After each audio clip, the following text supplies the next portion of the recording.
Hello bachcho, let's read the question. So here the question C, name the plant part. Option A, which bend in the direction of gravity but away from the light.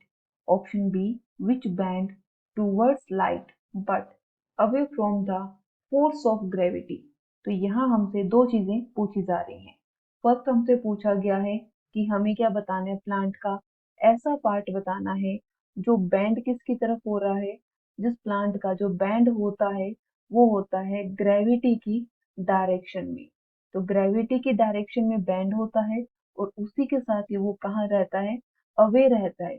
Away यानी कि दूर रहता है, किससे, light से। तो ऐसे plant part का नेम क्या है, तो इसी प्लांट पार्ट को हम कहते हैं रूट। क्योंकि रूट क्या है, ग्रेविटी के रिस्पॉन्स में पॉजिटिव होता है और लाइट की रिस्पॉन्स में नेगेटिव होता है। तो रूट आपका आंसर होगा। फिर बात करते हैं ऑप्शन बी के लिए। ऑप्शन बी हमें कहा है टूवर्ड्स लाइट, यानी कि लाइट की रिस्पॉन्स में है और उसी के साथ ही अवे किससे हो रहा है, दूर जा रहा है वो ग्रेविटी से। अगर दूर जाए ग्रेविटी से और लाइट के रिस्पॉन्स में वर्क कर रहा है तो वो प्लांट का पार्ट कौन सा है, तो ये पूछा गया है। तो वो प्लांट का पार्ट कौन सा है, स्टेम है। क्योंकि स्टेम क्या करता है, स्टेम अपर रीजन होता है तो ये लाइट के रिस्पॉन्स में ऊपर की ओर ग्रो करता है इस तरीके से।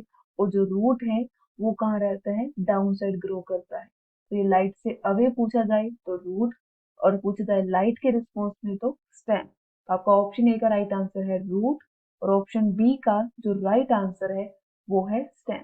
तो hope you understood it all. Thank you.